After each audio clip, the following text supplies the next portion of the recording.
Hello, good afternoon. Hi.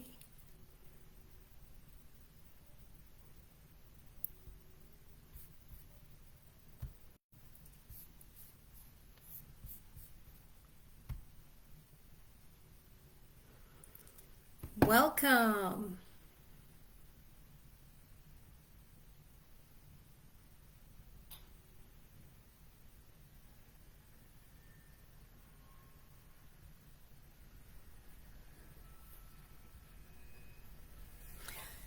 Hello. I want to welcome you rather to another episode of our podcast, Exceedingly Abundantly. Yes, you are in the right place. I have changed the name for the new year. This is called Exceedingly Abundantly. You can experience life more exceedingly abundantly, and that is a promise. And we find that promise in Ephesians chapter 3, verse 20. So that's why we are called Exceedingly Abundantly, and so glad that you have decided to join us again today. Experience life more exceedingly abundantly. And I am going to show you how. Stay tuned with me and listen in, and feel free to send out your questions to me, in the chat, and would be more than happy to help you answer or help give you guidance, and would just love to be able to interact with you. So, my name is Joanne McDermott. I am a functional nutrition counselor. I am also a functional nutrition and lifestyle practitioner. I practice functional nutrition, and that is just where I am looking at the root cause of your health challenges and then using diet and lifestyle to help to reverse that, eliminate that, so you can feel better, so you don't have to deal with that anymore. So if you want to not have to depend on medication any longer, that's what a functional nutritionist will help you accomplish, and that's what I can help you to accomplish as well. So feel free to reach out to me again with questions about that. We meet the second and fourth Saturday of the month, and we meet at 3 p.m. Central Standard Time because I am in Texas. Just want to throw out a little disclaimer here before I get started. The information provided here are principles designed to promote good health and is not intended to take the place of personalized professional care. So if you are seeing a healthcare provider, doctor, nurse practitioner, therapist, whatever professional, you're encouraged to continue to see your provider. The opinions and ideas expressed are of the speaker, me. Viewers are encouraged to draw their own conclusions about the information presented. So, we are going to continue our talk on blood sugar. This is part 2. We did part 1 last week because during this month, the month of January, we are talking about sugar, blood sugar balance. So just a little review. What is blood sugar? Blood sugar is measuring the amount or concentration of sugar in the bloodstream. Yes, we get sugar that goes in our blood, and it should be measured to be a certain amount. There should be a certain concentration. We don't want it to be too low. We don't want it to be too high. We want it to be in that right number there, that right level.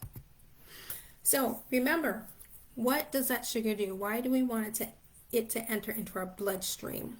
Well, first of all, it enters into our bloodstream as a result of the food we eat. So this is just kind of a review from what we talked about last week. We eat the food, we bite it up, mix it with our saliva, mixes with our enzymes, and the food breaks down and eventually breaks down into sugar molecules called glucose. And that glucose, as it's flowing into our bloodstream, the pancreas releases a hormone called insulin and helps the sugar to get inside the cell. Can't get inside that cell without the insulin. So now the cell has that sugar, and then the process that happens inside the body, and then it produces energy. Not happens inside the body, I mean happens inside the cell. That cell is able to make energy out of that glucose or out of that sugar, and then that's what gives us energy to walk and to talk and to speak and to think and to do all the things that we do throughout the day. So we talked about, is sugar good? Well, in Genesis chapter 1 verse 29, we read that this was the first food that God created for man. It was the very first food. It says, I have given you every tree whose fruit yields seed. To you it shall be food. So that diet in the Garden of Eden, it was fruit. And what do we know about fruit? Fruit is sweet. At least it's designed to be that way. And so the first foods that we had, it was sweet. It had sugar in it. The sugar in the fruit is actually called glucose.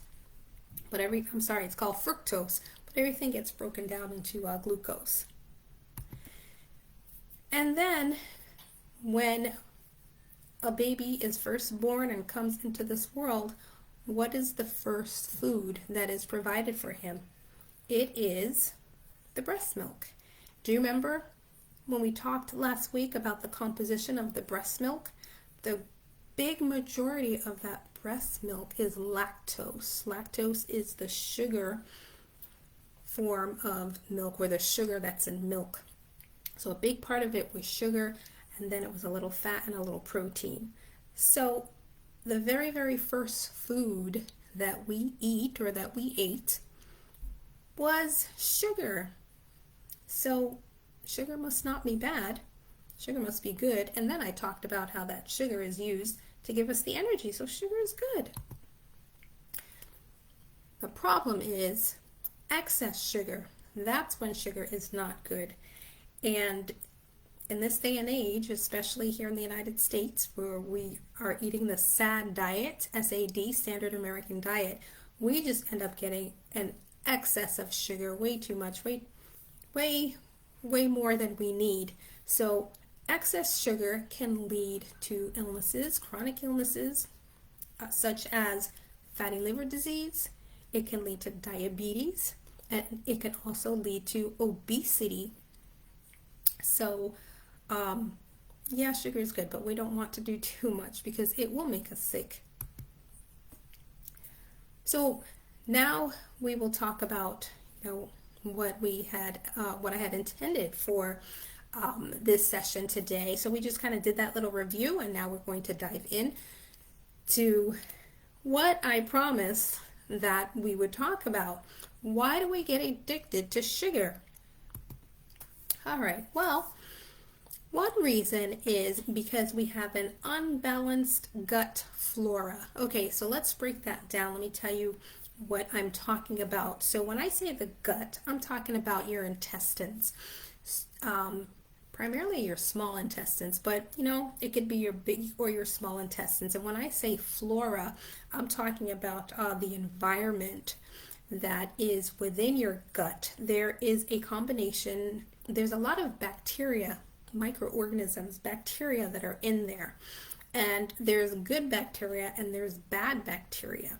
And we want that good and bad bacteria to have a certain ratio. We want more of the good bacteria and less of the bad bacteria, because the good bacteria is good for us. But sometimes that balance gets off and it goes in the other direction, and we end up having more bad and less of the good. And when that happens, we end up developing a yeast overgrowth. So for example, looking at the picture of the person's tongue here, this is an example of thrush. We call that thrush. You see the word thrush right here. And if you notice, if looking on the person's tongue here, the tongue on the the left, it looks white. It looks like it has a white coating on it. That is thrush. So that is not normal. That should not be like that. The tongue should look more pink. And if it's not looking pink, it could very well be a yeast overgrowth or thrush. There is too much of the bad bacteria that's happening there. Also, sometimes females, it can happen to men too, but mainly females will experience a yeast infection, right? And same reason, same thing. There's an overgrowth of the bad bacteria, and it's just causing, you know, an overgrowth, you know, a growth, proliferation of the bad bacteria. There's different reasons why this happens. A lot of times, if a person is on an antibiotic and they've been taking an antibiotic for a while, one of the side effects of the antibiotic is to have a yeast infection, because that antibiotic, it's killing the bad bacteria. It's killing the bacteria, period. It doesn't differentiate between the good and bad, but it ends up killing a lot of the good bacteria, and then you end up having this overgrowth of the bad bacteria. So again, and it's just the side effect of the antibiotics. I am not suggesting that you stop taking your antibiotics if you are taking it. That's just one example of how yeast overgrowth can happen. And so now, when there's this overgrowth of the bad bacteria, you know what that bad bacteria loves to eat? It loves to eat sugar. It loves sugar. It thrives on sugar, especially, you know, the bad bacteria. So if you find that, oh man, you're just wanting that sugar, craving that sugar, sometimes it could be an indication of a yeast overgrowth, of an overgrowth of the bad bacteria, because that bacteria is inside of you. It's a part of you. If it wants that sugar, if there's a lot of it around, it's going to make you want to eat sugar too, so that bacteria can be nourished. So that's one reason why we just are craving, you know, have very strong cravings and a pull towards the sugar.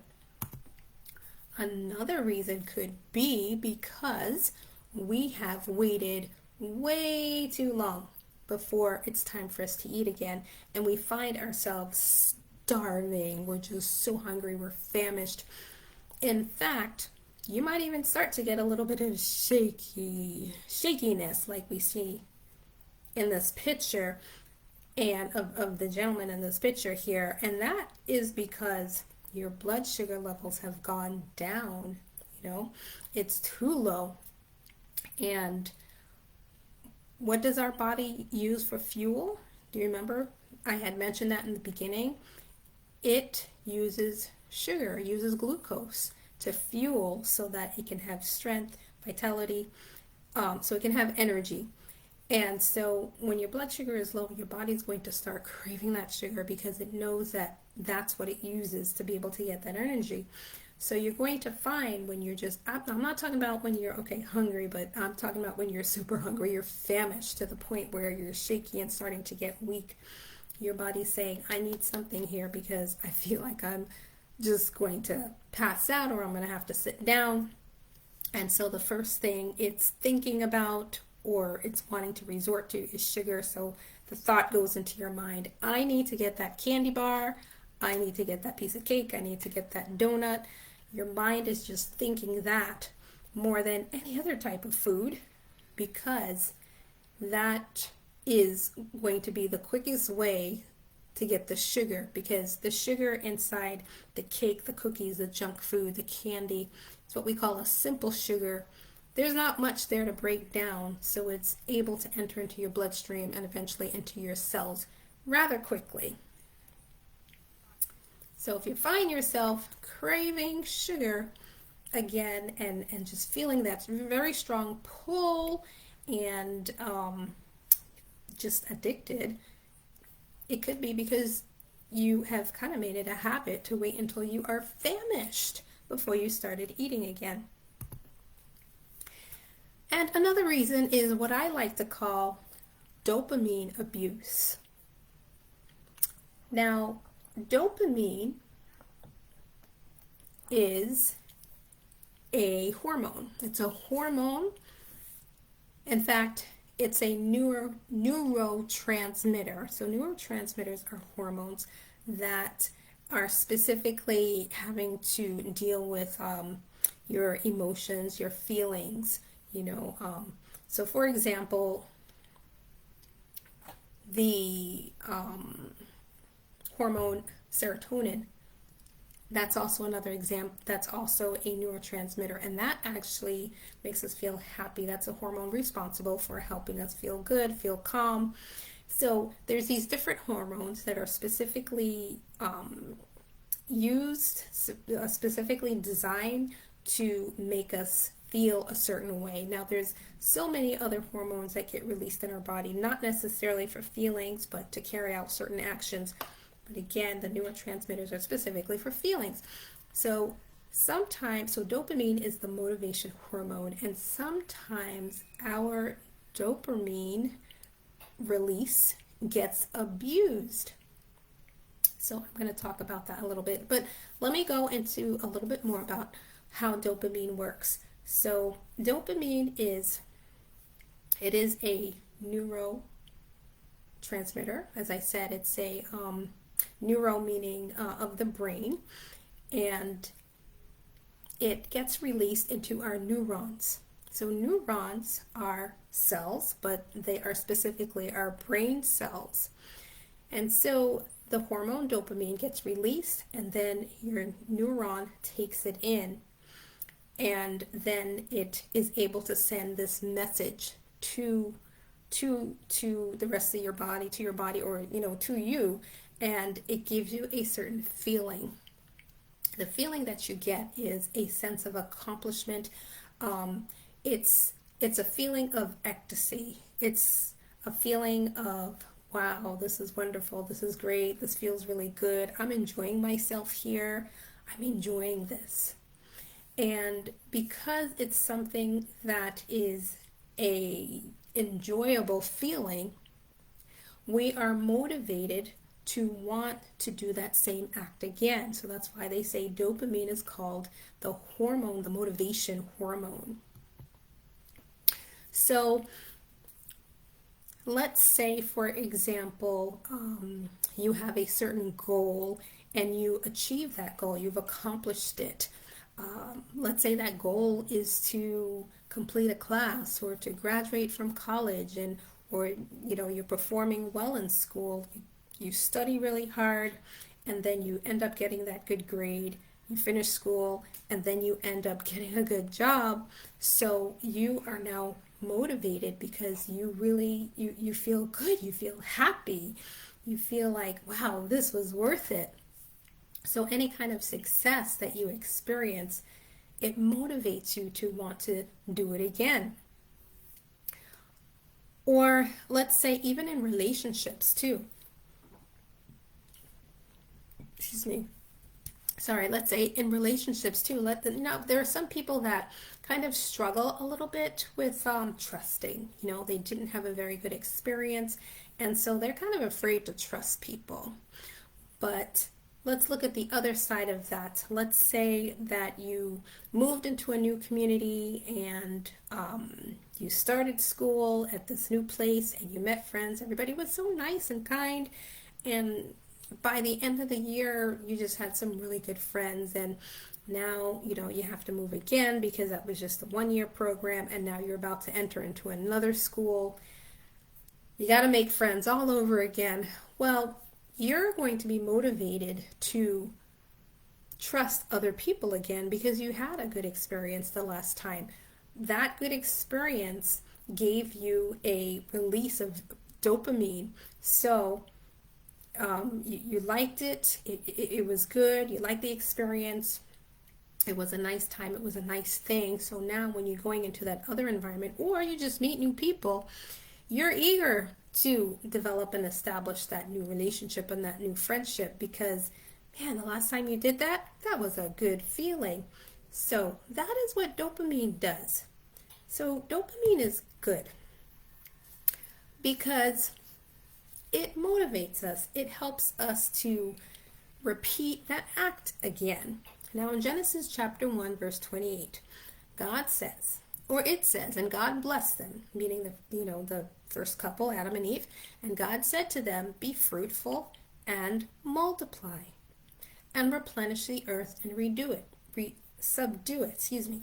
And so what God is saying there is he was encouraging intimacy, the intimate sexual relationship. And because, why was he encouraging it? Because he wanted the earth to be multiplied. He wanted there to be people and more people and more people on the earth. Now, if it was an difficult, uncomfortable situation in, to be intimate like that, we people would not be encouraged to want to continue, that same act of intimacy. So intimacy, it's a good thing. God created it, and he wanted this act to be repeated so that we can multiply the earth. Because if the earth wasn't multiplied, imagine what it would be like. It would be one lonely place. Imagine being in a world all by yourself, nobody to talk to. They say that you can have all the money in the world, but if you don't have anybody to share it with, then it just really is not worth it. It's not worth the value that is placed on it. Remember the last time that you were alone, you were lonely, you were by yourself. Was it fun? Did it feel good? It didn't feel good at all, right? So it makes sense that God would encourage and want us to be fruitful and multiply. So what about food and eating? I talked in the beginning about our first foods. Food was provided because it was intended for us to eat. Sometimes people eat and they feel guilty about eating. Eating is not something to feel guilty about at all. We are supposed to eat. We need to eat. Because if we don't eat, what will happen? Some people suffer from a condition called anorexia, where they do not eat at all. And they lose weight, and they continue to lose weight. They get very, very thin, and they put themselves at risk. Sometimes it gets so bad that they put themselves at risk of dying, and some actually do end up dying. Or a picture of this poor little child here over to the right. He is suffering from malnutrition because of a famine in his country. A lot of children, unfortunately, die because of a lack of nutrition, because they're not eating. So eating is something that we are supposed to do. It's something that's intended, and so when we eat, we experience a pleasurable time, a pleasurable moment. Eating is supposed to be pleasurable because we need to continue to eat. We need to be able to repeat that action, because if we don't, we will die. So I just kind of pointed out here natural dopamine release and unnatural dopamine release. So basically it's the natural dopamine release is when the dopamine is released in the right way. And then the unnatural dopamine release is when dopamine is abused. When I call it dopamine abuse, it ends up, we're motivated to do, ends up leading us to be motivated to do those things that are not healthy for us. So just to kind of give some example, reading, that's a good thing. We want to be encouraged to read. We want to be encouraged to be out in the sunlight, to exercise, to meditate on God's promises, to go out on an adventure, hiking or something like that, or pursuing a goal, or just sitting out in nature, going to the ocean, going to the forest, or listening to relaxing, calming music. Unnatural dopamine release. That is when we are just glued to the TV, video games, or social media. We're taking drugs and alcohol, shopping when we don't even have any money. Food is a big one. So I guess that's why I wanted to emphasize we can eat food and not have to feel guilty about eating food.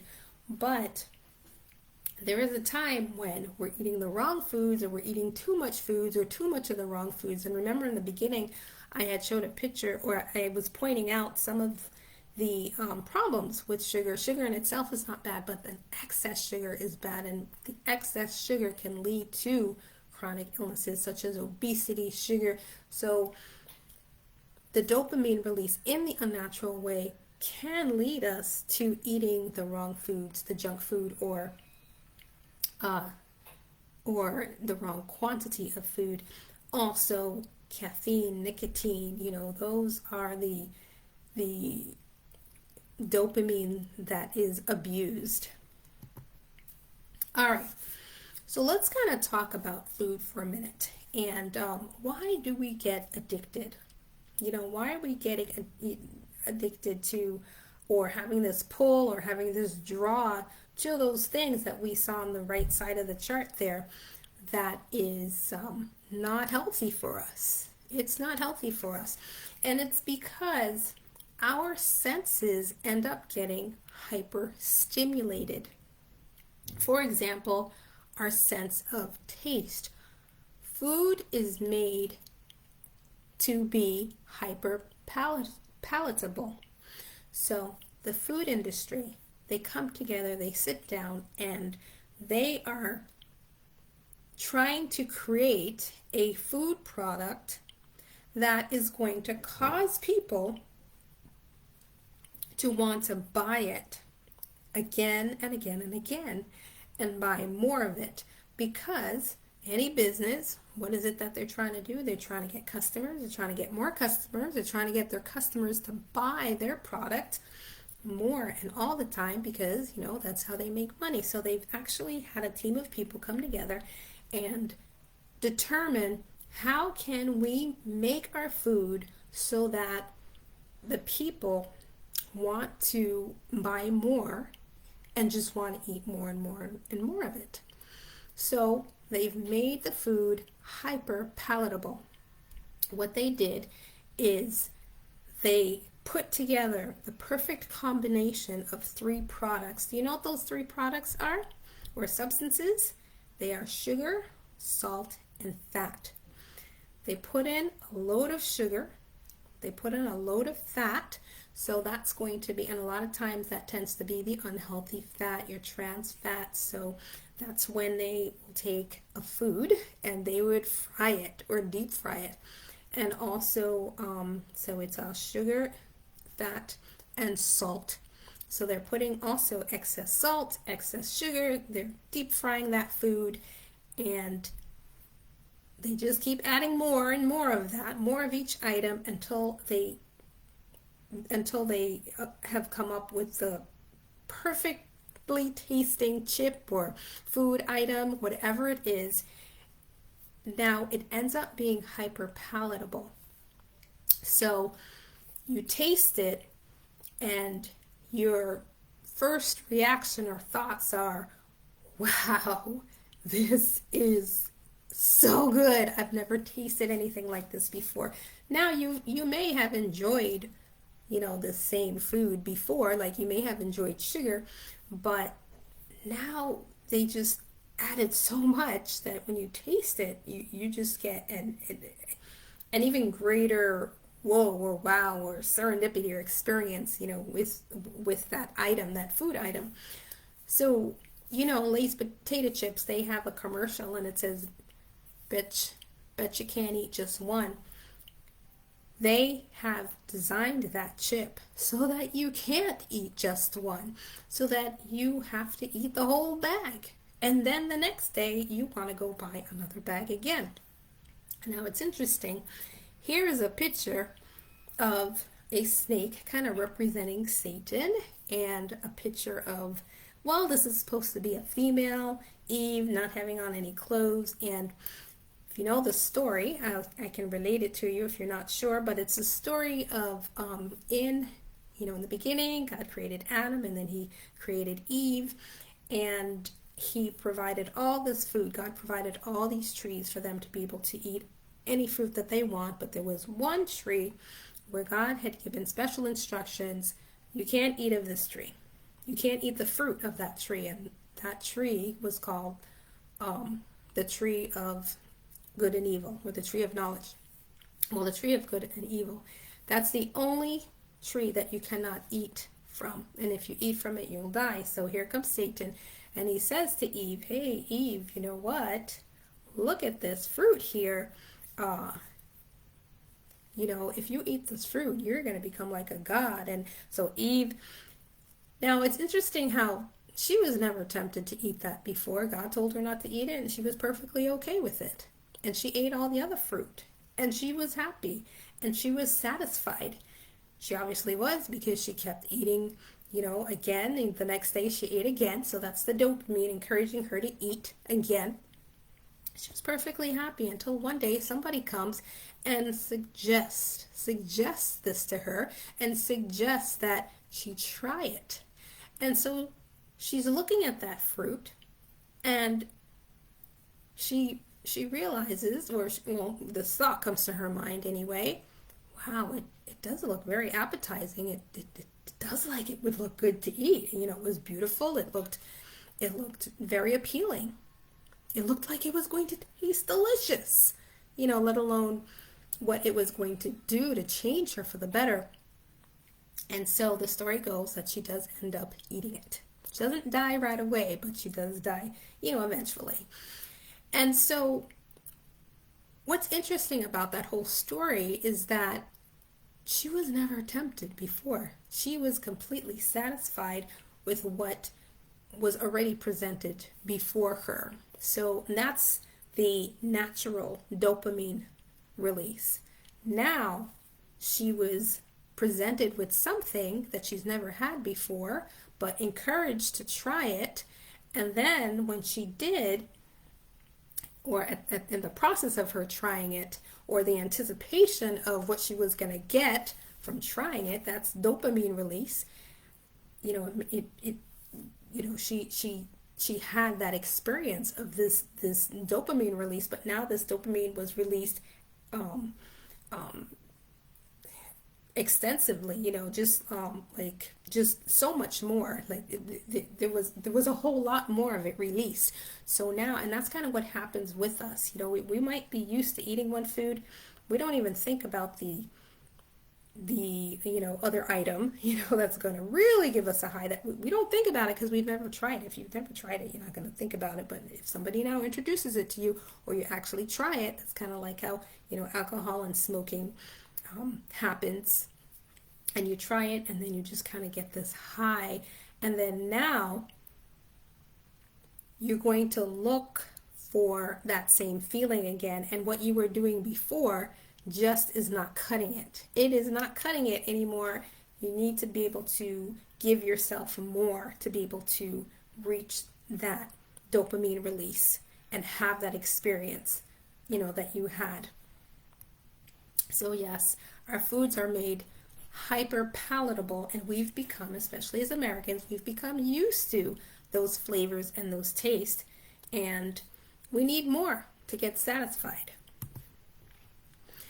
Now, I want you to think for a moment those times when you don't feel so good.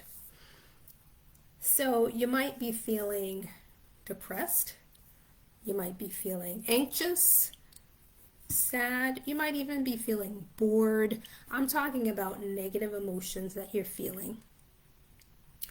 And when we don't feel good, we don't want to stay there because it's very uncomfortable. And we really are designed to survive. And so we are going to be looking and thinking of ways to make ourselves feel better.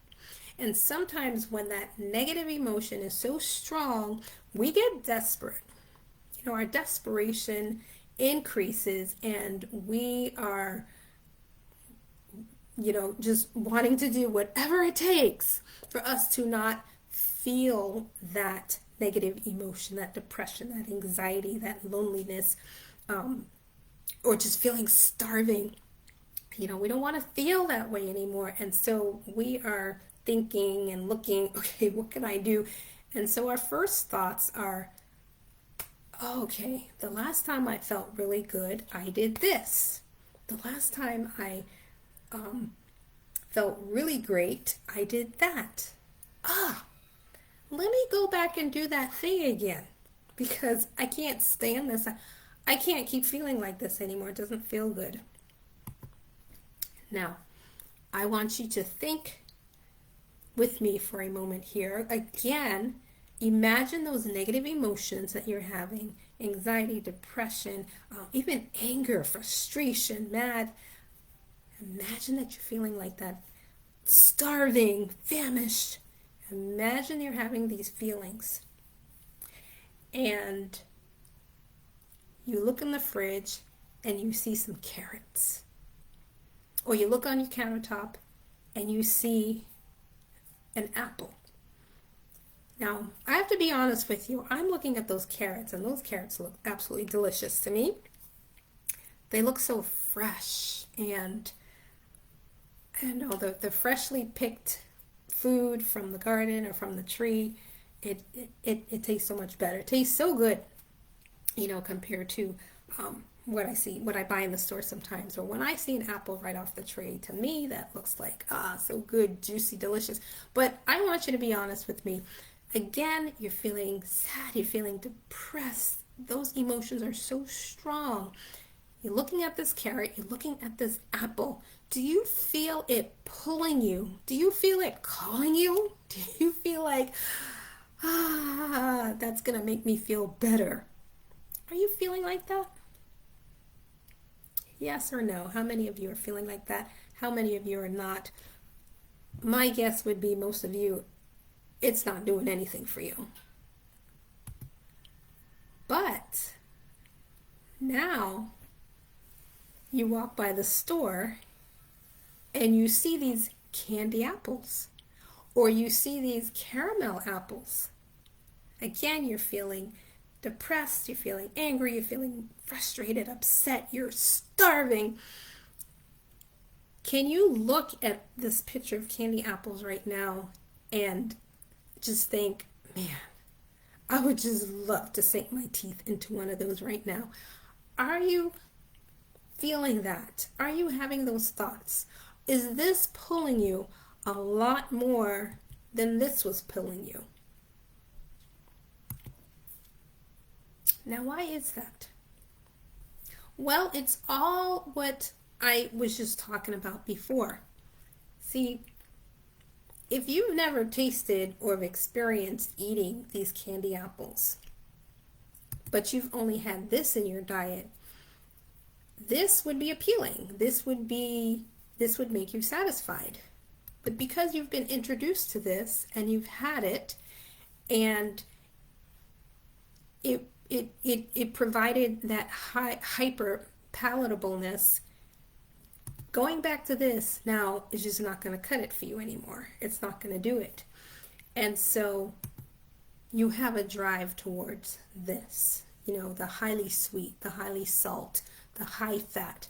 And that is why we become addicted. It draws us. It's because our dopamine release has been abused. And we have also taught ourselves that when we are experiencing these negative emotions or we're starving, we waited too long to eat, we have been kind of conditioned or trained ourselves that this is what I have to do, this is what's going to make me feel better, therefore I will do it. And we repeat and repeat that same action again and again. So the next question is, how do we reverse that? How do we stop that? How do I make it so that I can start enjoying these kind of foods again instead of this? Because this is in excess. This is going to make me sick. Well, there's something called neuroplasticity. Again, neuro meaning brain, plasticity meaning it's flexible. So our brain, the things that we learn, we can actually unlearn, or we can relearn things, or just learn new things altogether. Every time we have a thought, emotion, or experience, we create a path. We create a path in our brain.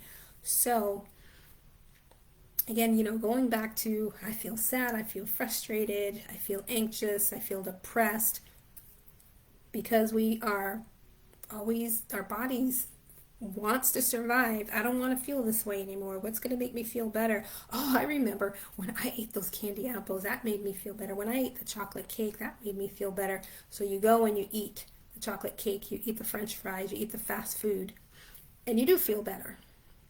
And then the next time you feel another negative emotion, you do the same thing. And then the next time you do the same thing, and you're repeating this all the time, over and over again. And you've been doing this, let's say you've been doing this for 5 years. So you've created a pathway in your brain. So the next time you're not, you are having negative emotions, your thought process is going to go right to those candy apples. And it's going to go to it quickly, because there's a clear path in your brain for that. So what you want to do is to create a new path. So you're going to say, the next time I feel depressed, I'm going to go, and you just kind of think of alternatives. I'm going to go for a walk. I'm going to do some exercise. I'm going to go hang out with my friends. I'm going to go call somebody. Or let's say you're craving that sugar. You're going to tell yourself, all right, the next time I'm craving that sugar, I'm going to find a healthier sweet item to eat. I'm going to eat a date. I'm going to eat a banana. And so what you're doing is you're creating a new pathway. Now, the trick here though is, because that old pathway of that old habit that wasn't good has been carved out so well, the tendency is going to go to the path that is more easily laid out, because it's a clear path. So it's going to take a little bit of work, in the beginning, to create that new path and to keep carving out that new path. But if you continue along that way and you keep carving out that new path until it becomes a noticeable path, your thoughts are going to go more easily into that direction, or more readily. The old path is going to get old, because you're not going in that direction anymore. You're not giving into it, so you're not going in that direction anymore. Eventually that path is going to get filled up with grass is going to grow on it again, and maybe little bushes are going to grow. That's no longer going to be a path. And your new path is going to develop more. So over time, you will no longer have that desire, or that strong pulling anyway, to go and eat or to do, the bad habit. You're going to be more accustomed to do the good habit. And in fact, your brain is going to lead you more in that direction. That's going to be more your first thoughts. And that's what neuroplasticity is.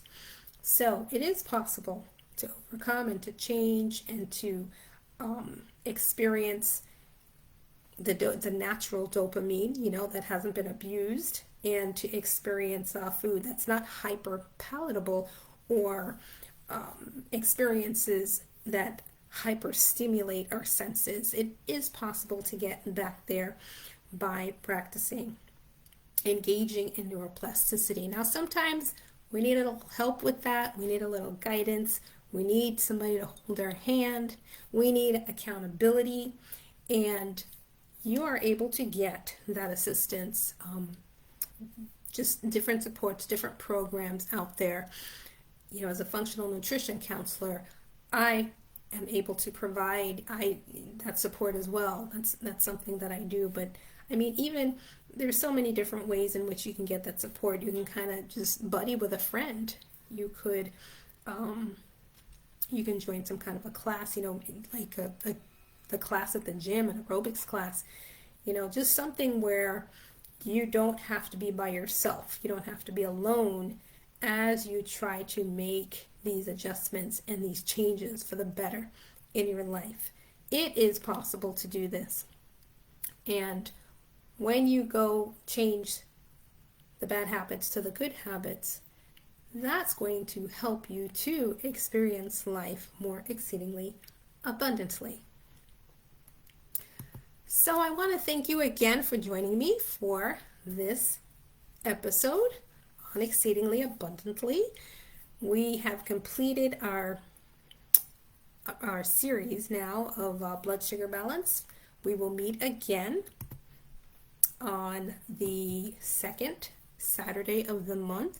So in February, because we are now at the end of January, we have a new topic that we are going to be learning, talking about and discussing a little bit. And it's going to be about being regular.